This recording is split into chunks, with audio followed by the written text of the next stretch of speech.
Chapter 16. The supper was quickly dispatched, and a little company housed themselves as best they could. The couch was hard, the shelter was rather insufficient, and the situation trying, for we were 5,000 feet above the level of the sea. But in spite of everything, my slumbers this night were particularly peaceful. It was the best sleep I had had for a long time. I did not even dream. Next morning, we awoke half frozen by the keen air. The sun was shining gloriously when I rose from my granite bed and went out to enjoy the magnificent panorama that awaited my gaze. I was on the summit of one of the twin peaks of Snaefell, the southernmost.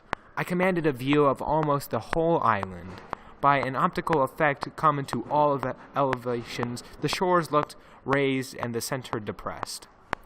I could have said that on one of the Helbesmer's relievo maps lay before me. I saw deep valleys intersecting each other in all directions. Precipices seemed mere walls, like changed into ponds, and rivers into little streams. On my right there were glaciers without number, and innumerable peaks, over some of which there was a palm-like cloud of white smoke. The undulating lines of these endless mountains, on which the snow lay like foam, reminded me of a stormy sea. If I turned to the west, there lay old ocean in this majesty, like a continuation of these foamy summits. I could scarcely tell where the earth ended and where the waters began. I was reliving in the magical delight which is awakened in my mind by all elevations, and this time without giddiness, for I had to become accustomed to sublime contemplations. My dazzled eyes were bathed in a flood of radiant sunshine. I forgot who I was, and where I was, to live the life of elves and sylphs, imaginary beings of the Scandinavian mythology. I gave myself the luxury of the heights, without a thought of the depths into which I must shortly plunge. But I was recalled to reality by the appearance of Professor and Hans, who rejoined us on the summit. My uncle turned westward and pointed out to me a light vapor, a sort of mist, an appearance of land that was just above the waves, and I said, "That's Greenland." "Greenland?" I cried. "Yes, we are only 35 leagues from it, and when thaws come, the white bears find their way to Iceland. The ice flows from the north, but that's no matter. We're on top of Snaefell, and here are two peaks, one to the south, the other to the north. Hans will tell us what Icelanders call the one we are on this moment." The question was put, and Hans replied, "Skoktaris." My uncle glanced at me triumphantly and said, "To the crater, then." The crater of Snaefell resembled an inverted cone, an orifice of which was perhaps half a league in diameter. Its depth I estimated was about 2,000 feet. Imagine such a reservoir full of thunders and flame. The bottom of the shaft could not measure more than 500 feet in circumference, so that the gentle slope permitted us to get down easily. I involuntarily thought of an enormous wide-mouthed mortar, and the comparison made me shudder. To go down into a mortar, I thought, when it is perhaps loaded, it may go off at any moment. It is to act like fools. But I could not draw back. Hans, with an air of perfect indifference, took his place at the head of the party. I followed without saying a word. In order to facilitate the descent, Hans pursued a winding track down. He was obliged to go through eruptive rocks, some of which, shaken out of their bed, rushed bounding down the abyss. Their fall awoke echoes of wonderful clearness. Certain parts of the cone formed glaciers. Hans would then walk with extreme precaution, sounding the ground at every step with his iron-tipped stick, to discover any crevices. At doubtful parts, we were fastened together by a long rope, so anyone who missed his footing would be supported by his companions. This arrangement was prudent, but it did not exclude all danger. However, notwithstanding all the difficulties of the descent, down steps unknown to the guide, the journey was accomplished without any accident, except the loss of a coil rope, which fell from the hand of one of the Icelanders and took the quickest road to the bottom of the gulf. At midday we reached it. I looked up and saw the upper orifice of the cone framing a bit of the sky. This much reduced in size, but almost perfectly round. Just on the edge appeared the sunny peak of Scartaris, which lost itself in immensity. The bottom of the crater there were 3 chimneys, out of which, in interruptions, a central fire of Snawfell had belched out smoke and lava. Each of these chimneys had a diameter of about 100 feet. They gaped at us with wide-open mouths. I had not the courage to look at them, but Professor Lindenbrock had made a very rapid survey of all 3. He was quite panting, rushing from one to another, gesticulating, and taking incoherently. Hans and his companion, seated on blocks of lava, looked wonderingly at this procedure and evidently thought him mad. All at once, my uncle gave a cry. I had thought he had lost his footing and was falling into one of the holes.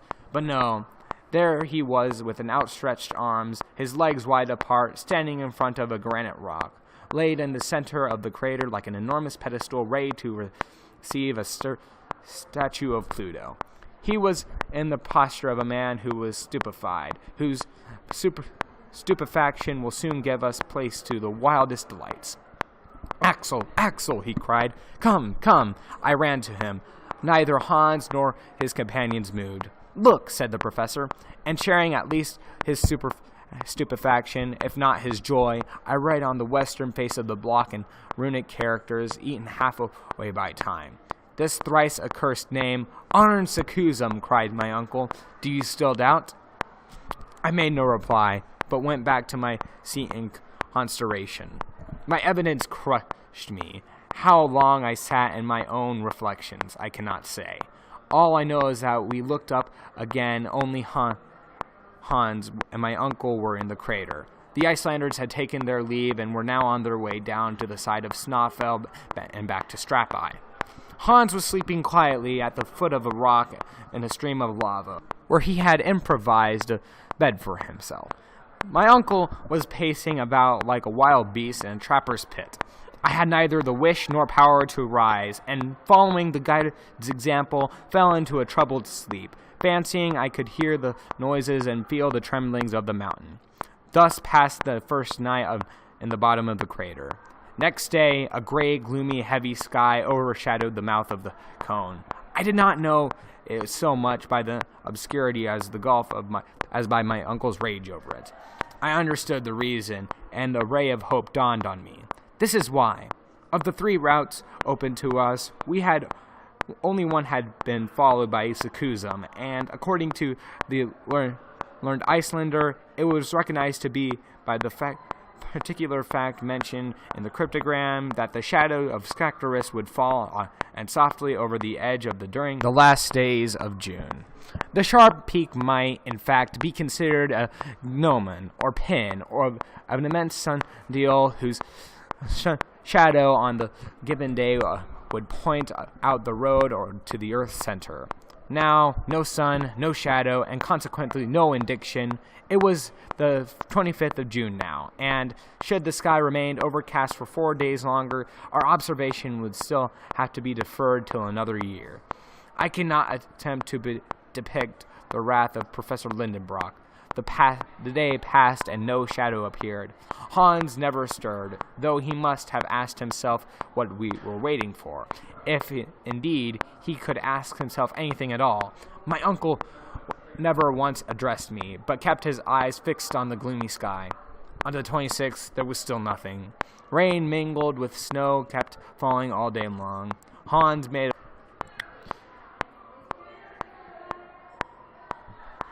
a hut of pieces of lava. I rather enjoyed watching the thousands of cascades that came rushing down the sides of the cone, the deafening noise increasing at every stone they came against. My uncle was beside himself with passion, and certainly it was enough to irritate a far more patient man than he. It was like foundering within sight of the harbor. But heaven never sends great sorrow without great joy, and there was satisfaction in store for Professor Lindenbrock to compensate for his agonizing suspense. The next day was again overcast, but on Sunday, the 28th of June, the last day of the 2 month, within the change of the moon, came the change of weather. Sun poured a flood of rays into the crater. Every hillock, each rock and stone, every projection had its share of affluence of light, and threw its shadow forthwith on the ground. Among the others was a shadow of Scactorus, which lay like sharp peak and began to move round sensibly with the radiant orb. My uncle moved with it. At noon, when it was at its least, it fell softly on the edge of the middle chimney. "It is there! It is there!" exclaimed the professor, adding in Danish, "Now let's away to the center of the globe." I looked at Hans. "Verrückt," was his quiet reply. "Forward," returned my uncle. It was 13 minutes past 1. Chapter 17. The real journey now commenced. Hitherto our fatigue had been more and more than our difficulties, but now the latter would multiply at every step. I had not yet even looked down at the bottomless well, in which I was about to be engulfed.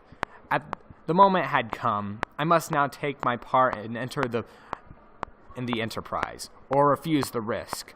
But I was ashamed to draw back before the hunter, and Hans accepted the adventure so coolly, with such indifference and such a perfect disregard of danger, that I blushed at the idea of being less brave than he.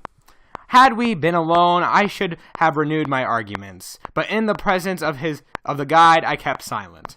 Memory recalled for an instant my pretty Vinderlasa dice, and I approached the central chimney. I have already said that it measured 100 feet in diameter and 300 feet in circumference. Holding on by a jut rock, I looked down into it. My hair stood on end. The feeling of vacuity took possession of my being. I felt my center of gravity becoming displaced, and my head began to reel as if it were intoxicated. There is nothing stranger than this abyss attraction. I was about to fall in when a powerful hand held me back. It was Hans. Evidently, I had not taken enough abyss lessons at the Freslers Kirk in Copenhagen. But short as my survey had been of all this, well, I had a good idea of its conformation. Its walls, which were nearly perpendicular, were thick with sharp projections, which would fall greatly facilitate descent. But if the staircase was there, the rail was wanting. A rope fastened the edge of the orifice would have been sufficient to support. But how could we unfasten it when we reached the lower extremity? My uncle employed a very simple method to obviate this great difficulty. He undid a coil of rope about the thickness of a finger and 400 feet long. He let half of it slip down first, then he rolled it around a block of lava, which jutted out, and threw down the other half. Each of us could then descend by holding both lines of rope in his hand, which could not get loose. When we had gone 200 feet, nothing could be easier than to haul the rope by pulling on one end. Then the exercise would begin again and go ad infinitum. "Now," said my uncle, "after these preparations were completed, let's see about the luggage. We will divide it into 3 parts. Each of us will strap one on his back. Of course, I mean the only fragile articles." The daring man evidently did not include us in the category. "Hans," he said, "will take charge of the tools and a portion of the provisions. You, Axel, will take another third of the provisions and the arms. I will take the rest of the provisions and the delicate instruments." "But who is to take the clothes?" I said, "and that heap of ropes and ladders?" "They'll take care of themselves." "How?" "You will see." The uncle liked to employ grand means. He ordered Hans to make a bundle of non-fragile articles, which thence firmly roped and thrown right down into the abyss. I could hear the loud roaring noise it made in whizzing through the air, and my uncle stooped down and watched as its progress till it was out of sight. Then my uncle said, "That's all right. Now it's our turn." Ask any sane man if it was possible to hear these words without a shudder. The professor forthwith fastened the package of instruments on his back, and Hans took the tools, and I the arms. The descent commenced in the following order: Hans first, then my uncle, then myself. It was made in complete silence, only broken by the fall of fragments of rock into the abyss. I let myself drop, as it were, frantically clutching the double cord in one hand and propping myself with a stick in the other. One idea possessed me. I was afraid the support would give way. The cord seemed to be frail to bear the weight of 3 persons. I hung upon it as little as possible, performing wonderful feats of equilibrium upon the projections of lava with which my feet sought to catch hold of like the hand. Whenever one of these slipping steps shook beneath Hans' foot, he said in his quiet voice, "Gif acht!" "Attention!" repeated my uncle. In about half an hour, we found ourselves on one slab of a rock that was firmly embedded in the wall of a chimney. Hans pulled the rope by one end and the other rose in the air. After passing the upper rock, it fell down again, and a shower of stones and lava rattling after it like rain, or dangerous hail, rather. Leaning down over the edge of our narrow plateau, I noticed that the bottom of the hole was still invisible. Then the rope maneuver began again, and a half hour afterward we had gone another 200 feet. I don't know whether the maddest geologist would have attempted to study during his descent the nature of the rocks through which we passed. For my own part, I didn't trouble myself about it. I didn't care whether they were Pliocene, Miocene, Eocene, Cretaceous, Jurassic, Triassic, Permian, Carboniferous, Devonian, Silurian, or Primitive. But no doubt the professor was taking observations or making notes, for he said to me, "The farther I go, the more confident I feel. The disposition of these volcanic formations strongly supports the theory of Humphrey Davy. We are now amongst the primitive rocks, on which the chemical operation took place produced by the contact of metals and with air and water. I reject absolutely the theory of central heat. However, we shall soon see." Always the same conclusion. I was not inclined to amuse myself by arguing, and he took my silence for agreement. The descent began afresh, but at the end of 3 hours, I could not yet catch a glimpse of the bottom. When we looked up, I perceived the orifice narrowing sensibly. The sides seemed to approach each other, and it was gradually getting dark. Still we went on, down, down. I fancied the loosened stones fell quicker to the bottom, and with more noise. I had taken care to keep an exact account of our maneuvers with the ropes, so that I knew exactly what the depth attained and time elapsed. Each descent occupied half an hour, and we made 14. I calculated that we had been 7 hours and 3 hours and a half extra for a rest and meals. We had allowed us a quarter of an hour between each maneuver, altogether 10 hours and a half. We had started at 1, and therefore I must now be 11. As to the depth, 14 times 200 feet gave us a depth of 2,800 feet. At this moment, I heard the voice of Hans calling, "Halt!" I stopped instantly, just in time to keep my feet from knocking my uncle's head. "We are there!" he cried. "Where?" I said, slipping down beside him. "At the bottom of the perpendicular shaft." "Then there is no outlet?" "Yes, there is a passage, I think, to the right. I only caught a glimpse of it, but we shall see tomorrow. We'll sup now, and then go to sleep." The darkness was not yet complete. We opened a bag of provisions and took some food, and then we all 3 settled ourselves for the night, as comfortably as we could on the stones and fragments of lava. As I lay back, I chanced my eyes open and perceived the bright spot at the extremity of the tube, 3,000 feet long, transformed now into a gigantic telescope. It was a star, but deprived of all scintillation by the distance. By my reckoning, it was Beta Ursa Minor. Then I fell fast asleep. Chapter 18. At 8 in the morning, a ray of daylight came to awaken us. The myriad facets on the lava walls received it and threw it back in the shower of sparks. This light was strong enough to enable us to discern surrounding objects. "Well now, Axel, what do you say to it?" cried my uncle, rubbing his hands. Did you ever pass the acquired night in the old house in Königstrasse? No noise of carts, no street cries, no boatmen's vocifikations. Certainly, we were quiet enough, but the very calm has something terrifying about it. Now, cried my uncle, if you are frightened already, how will you get on by and by? We haven't gone 1 inch into the bowels of the earth. What do you mean?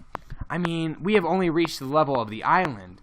This vertical tube, which opens in the crater of Snaffel, ends almost at the level of the sea. Are you sure of that? Quite sure. Consult the barometer. I found the mercury, which had risen gradually in the instrument, in proportion as we descended, and had stopped at 29 inches. You see, continued the professor, we have only yet the pressure of the atmosphere, and I am impatient for the manometer to replace the barometer.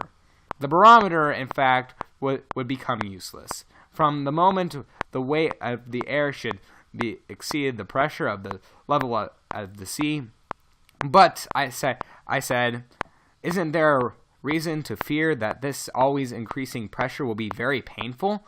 No, we shall descend slowly, and our lungs will get accustomed to the denser air. Aeronauts end by having too little air, as they rise constantly higher, and we shall have too much, perhaps. But I prefer that. Don't let us lose an instant. Where is the bundle we rolled down before us? This reminded me that we had looked for it the night before and could not find it. My uncle asked Hans about it, who, after gazing around with a keen eye of the hunter, replied, "Der hoop, up there." Sure enough, there was a bundle hanging on a rocky projection 100 feet above our head. The agile Icelander climbed up after it like a cat, and in a few minutes the bundle was in our possession again. "Now," said my uncle, "let us breakfast, and eat like men who are likely to have a long day's walk before them." The biscuit and extract of a beef washed down with a drink of water mixed with a little gin. After breakfast, my uncle drew a notebook out of his pocket for observations. Then he took up his different instruments and wrote down the following result. Monday, June 29th. Chronometer, 8 hours, 17 minutes. Barometer, 29.7 inches. Thermometer, 6 degrees. Direction, ESE. This last observation applied to the dim passage and was indicated by the compass. "Now, Axel," exclaimed the professor enthusiastically, "we are actually going to push our way into the heart of the earth. This is the exact time when our journey commences." So saying, my uncle took up the apparatus of Ruhmkorff suspended from his neck with one hand, and the other placed it in communication with the electric coil and the lantern, and immediately a light was produced, bright enough to illuminate the dark passage. Hans carried the other apparatus, which was also set in action. The igneous application of electricity would enable us to go on for a long time, creating an artificial day, safe even in the midst of the most inflammable gases. "Forward," said my uncle. Each one resumed his load. Hans undertook to push the bundle of ropes clothing before him along the ground. I came behind him into the gallery. Just as I was about to enter the gloomy passage, I looked up through the distant aperture and saw once more the sky of Iceland, which I should never gaze upon again. At the time of the last eruption, in 1229, the lava had been forced this passage for itself, and the sides of it were covered with a thick, shiny coating of it, which reflected and intensified the electric light. The great difficulty of the route was to avoid slipping too rapidly down the incline of 45 degrees. Happily, certain erosions and protuberances served for steps, which we descended for letting our luggage slip before us from the end of a long rope. But that we were steps under our feet became stalicities in every other part. The lava, which was porous in certain places, was covered with small rounded blisters, crystals of opaque quartz adorned adorned with clear drops of glass, and suspended from the roof like chandeliers, which seemed to light up as we passed. It looked as if genii of the abyss were illuminating their palace for the reception of their terrestrial visitants. "It is magnificent," I acclaimed involuntarily. "What a sight, uncle! Don't you admire all those shades of lava, from reddish brown to bright yellow, and those crystals looking like luminous globes?" "Ah, you like that, Axel," replied my uncle. "You call that splendid, my boy? You will see many of those, I hope. Let us walk on." I would have been more correct if he had said slide, for let ourselves slip, without an effort, down the steep inclines. It was the facilis dentis Averni of Virgil. The compass, which I consulted frequently, indicated the southeast with undeviating regularity. This stream of lava neither turned aside to the east nor west. It had the inflexibility of a straight line.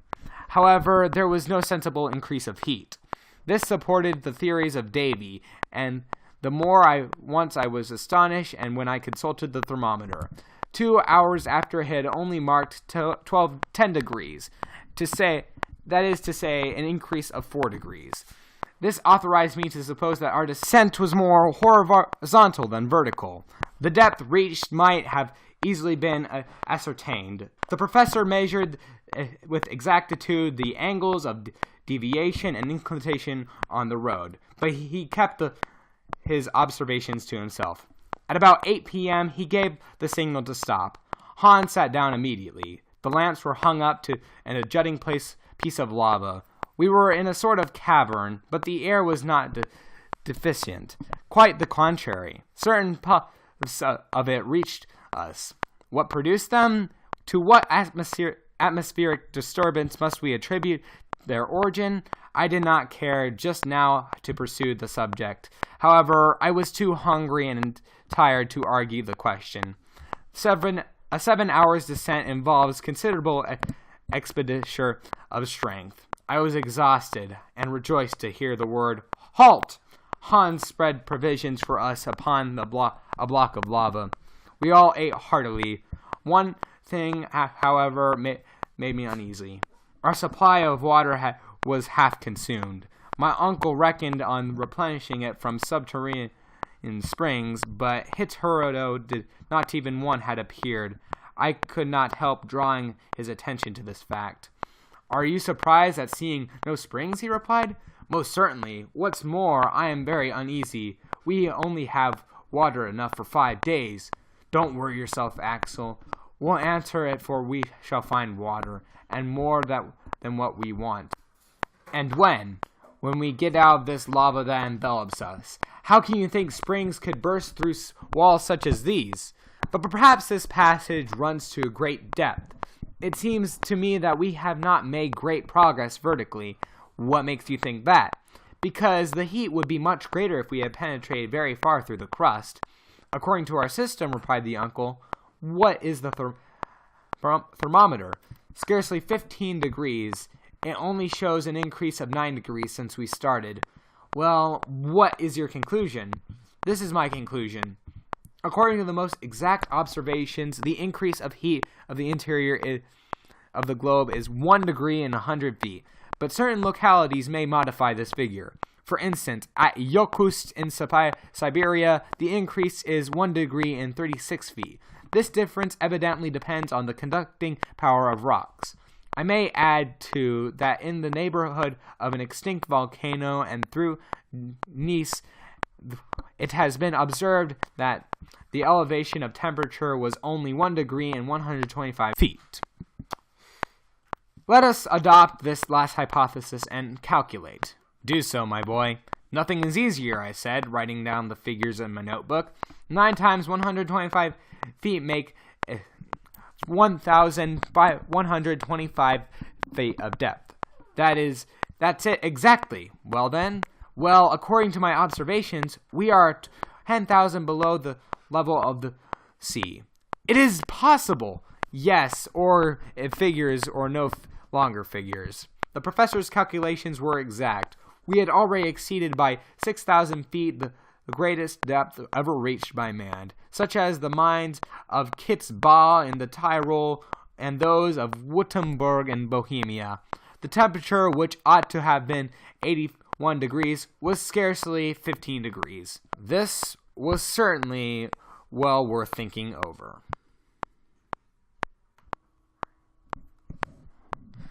Chapter 19. Next day, Tuesday, June the 30th, at 6 a.m., the descent resumed. We still followed the gallery of lava, a real natural staircase, sloping as gently as those inclined planes which are found in the place of stairs even yet in some old houses. We went on till 12:17, the exact time when we overtook Hans, who had just stopped short. "Ah!" cried my uncle. "Then we have come to the end of the gallery." I looked around me. We were in a crossroads. 2 paths lay before us, both dark and narrow. Which should we take? Here was a difficulty.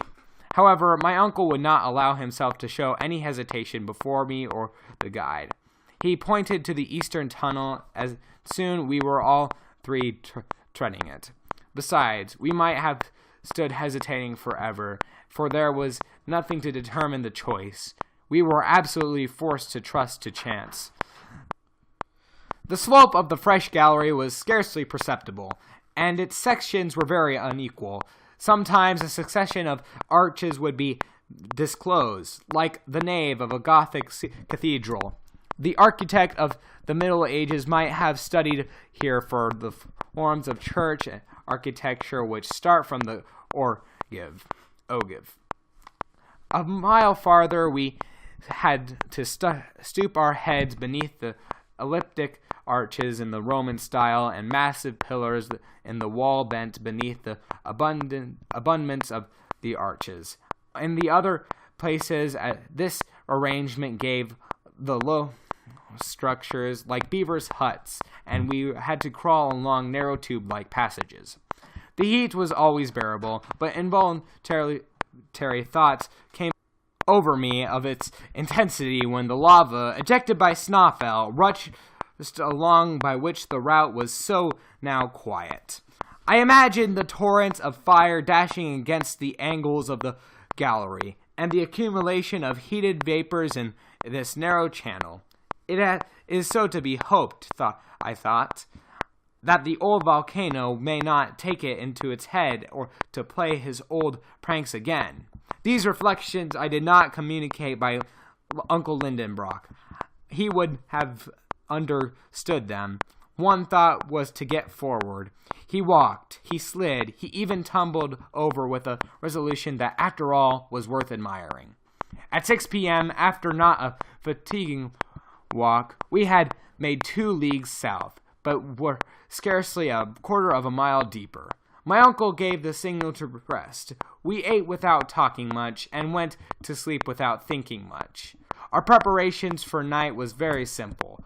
A railway rug, in which we rolled ourselves, compared to our bedding. There was neither cold to fear nor nocturnal intruders. Travelers in the heart of Africa, among the Saharas in the Old World, or in the bosoms of forests in the New, are obliged to take turns at watching each other during the hours of sleep. But here there was absolute solitude and complete security. Neither savages nor wild beasts could be feared. We woke the next morning fresh and bright. The route was resumed. We followed the passage of lava, and on the preceding day it was impossible to tell the nature of the rocks. The tunnel, instead of going down, seemed gradually becoming absolutely horizontal. I thought even it seemed rising to the surface. This upward inclination became more evident at about 10 a.m., and consequently so fatiguing I was obligated to slacken pace. "Come on, Axel, what's keeping you?" said the professor impatiently. "I must stop. I can't keep up with you," I replied. "What, after only 3 hours walking on such an easy road?" "Easy it may be, but certainly very tiring." "What, when it was all downhill and uphill, if you please?" "Uphill!" exclaimed my uncle, shrugging his shoulders. Undoubtedly, for the last half hour the slope has changed, and if we continue this way, shall certainly get back to Iceland in time. The professor shook his head like a man determined not to be convinced. I tried to resume the conversation, but he would not answer me, and gave the signal to go on. I saw quite well that his silence was mere temper. However, I shouldered my load bravely and went quickly after Hans, who was following my uncle. I was always afraid of letting him out of sight, for the idea of losing myself in the depths of this labyrinth made me shudder. Besides, though the upward route was more fatiguing, had I comfort of thinking it was bringing us always nearer the surface of the earth again. Each step confirmed me that I rejoiced in the idea of seeing my little Grauben once more. At noon, I noticed the change in the appearance of the walls of the tunnel. I was first aware of it by the reflection of electric light becoming fainter, when I discovered that the solid rock had displaced by the lava coating. This rock composed of sloping layers and often disposed vertically. We were among strata, the transition of Silurian period. "It is plain enough," I exclaimed. "There are sedimentary deposits of the waters, these shales, limestones, and grits. We are having the gigantic rock behind us. It is just if Hamburg people should take the train to Hanover and go to Lübeck.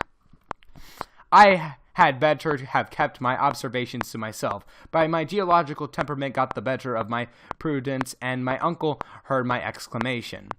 "What's all that about?" he asked. "Look," I replied, pointing to the varied succession of grits and limestones, and the first indications of the slaty cleavage.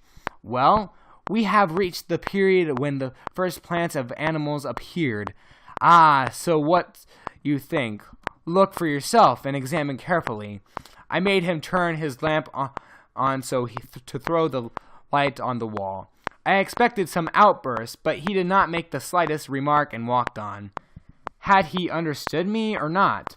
Or was it that amour propre of uncle and savant was too great to allow himself to admit that he had chosen the wrong tunnel, or that he had determined to explore it to the very end? It was so evident that we had left the lava route, and this road would never take us to the heart of Snaefell. However, I began to wonder whether, after all, I was not attaching too much importance to this change of strata. Perhaps I myself might be mistaken. Were we really going through the layers of the rock above the granite base? If I am right, I said to myself, I ought to find some remains of primitive vegetation. I will look around and see. I had not gone 100 steps before incontestable proof that met my eyes, and necessarily for at the Silurian period of the seas contained upward of 15,000 species of vegetables and animals. My feet, accustomed to the treading of hard lava, suddenly came in contact with dust. The debris of plants and shells on the walls were distinct impressions of fucoids and lipodocae. Professor Lindenbrock could not be deceived. I fancy he first shut his eyes and walked straight on. It was obstinacy in the extreme, and at last I could not stand it longer. I picked up a shell in the complete state of preservation, and which had belonged to an animal nearly resembling a woodlouse, and turned to my uncle and said, "Look!" "Well," he replied calmly, "it is the shell of a crustacean of the tritible species, now extinct. That's all. But does it not bring you to the same conclusion as yours?"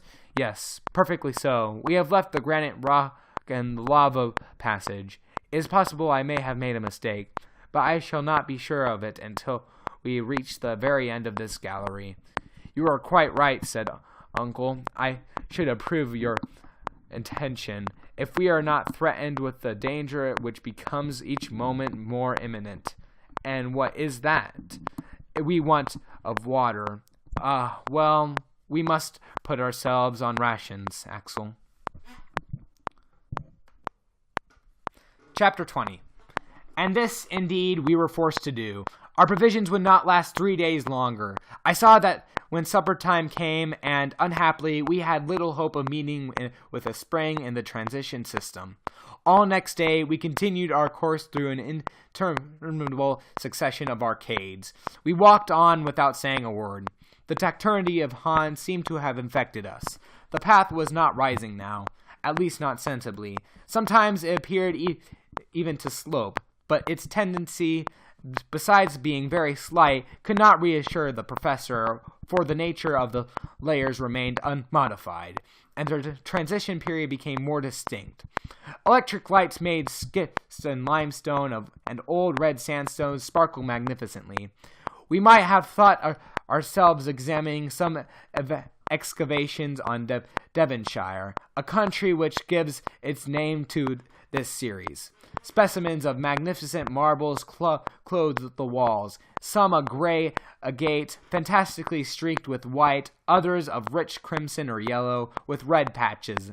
Then came specimens of sparkled marbles and dark colors, relieved by the night shades of the limestone. The greater part of these marbles bore the imprint of a primitive animal. Since the day before creation had made evident progress, instead of the rudimentary tribalities, I noticed the debris of a more perfect order.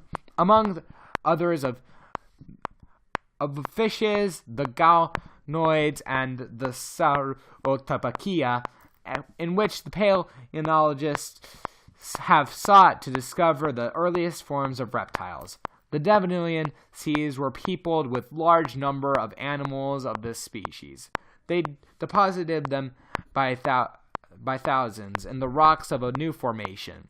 It became evident that we were ascending the scale of an animal creation of which man is at the top. But Professor Lindenbrock seemed not to notice.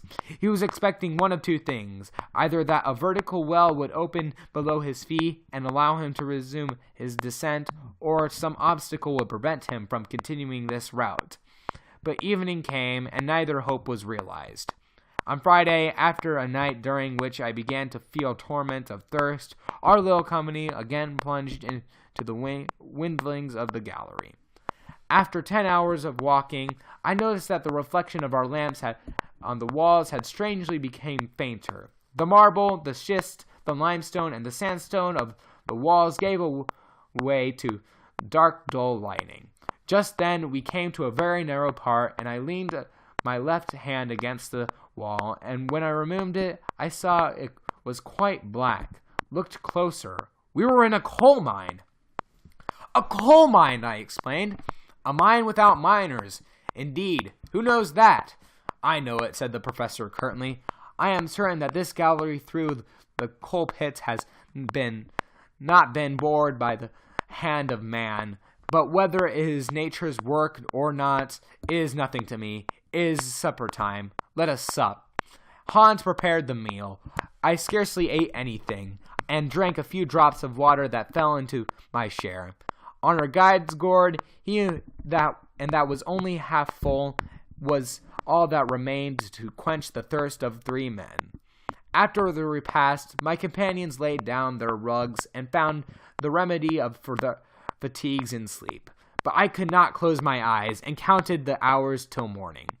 On Saturday, 6 a.m., we set off again. 20 minutes later, we arrived at a vast excavation. I owned that human hands could never have dug out such a pit. The vaults would have been shored up, and certainly they have been supported by the miracle of equilibrium.